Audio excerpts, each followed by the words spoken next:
Hey folks, Matt from artoftheimage.com. Got a viewer writing in. This is, what's the name here? It looks like Go Cool. Hope I'm saying that right. This is an email from India.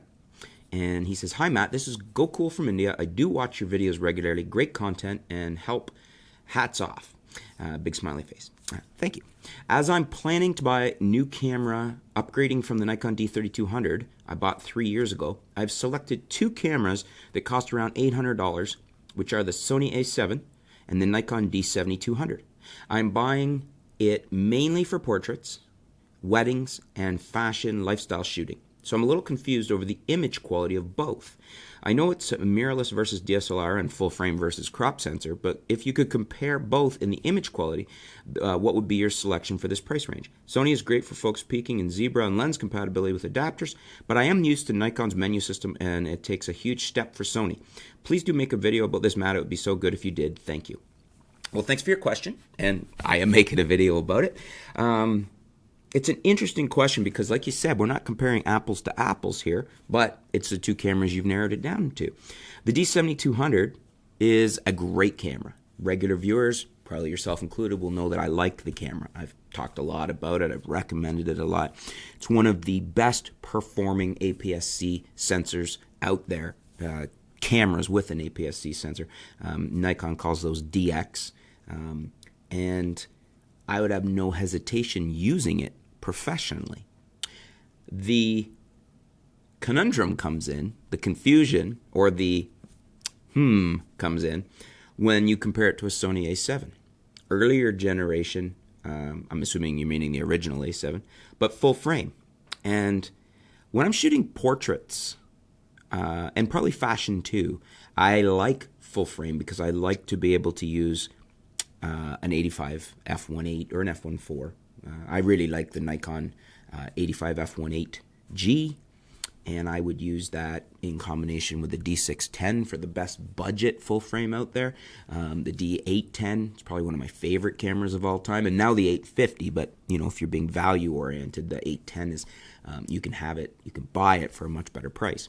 But you're talking about the A7, and in the Sony world, one of my caveats or my considerations when I'm looking at the Sony cameras is I'm not as big a fan of the lenses. You may save money buying a Sony A7, but unless you're planning on using adapters and using other lenses, a lot of the decent Sony lenses, there's a limited offering, and they're also expensive. So I would probably, that's a tough call. Honestly, I would step outside of those two cameras and I would say, are you able to get a Nikon D610? If you can get a 600 or a 610 in good shape for a good price, that's the route I would go. Gives you full frame, gives you a great portrait, wedding, fashion, lifestyle camera. And you know what? In your part of the world, I just had a question the other day about how the 750 and the 810 in a certain part of the world was very close in price.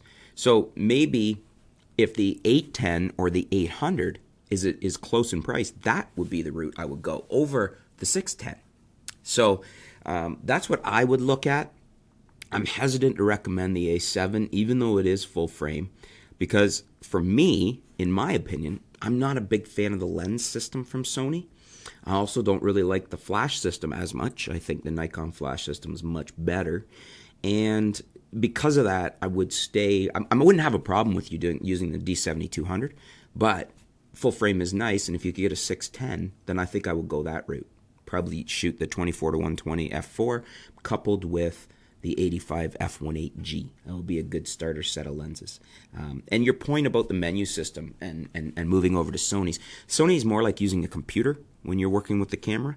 It's not hard to understand. It's just not as intuitive, I think, as Nikon's. And that's probably because Nikon's been around as a camera for a long time.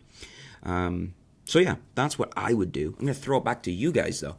What would you guys do in this situation? Sony A7, Nikon D7200. What would you choose between the two? Do you want to step out of those two and recommend something else, as I'm doing, either a 610 or an 810? And what lenses would you throw in? Let us know what you would do, what you would buy, and why. Let's help out Go Cool as he's trying to make this decision.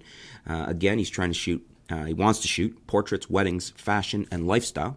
So let us know what you would do in the comments below. Looking forward to hearing your feedback. Thanks for your question, Go Cool, and stay tuned. We'll be back soon here at artoftheimage.com.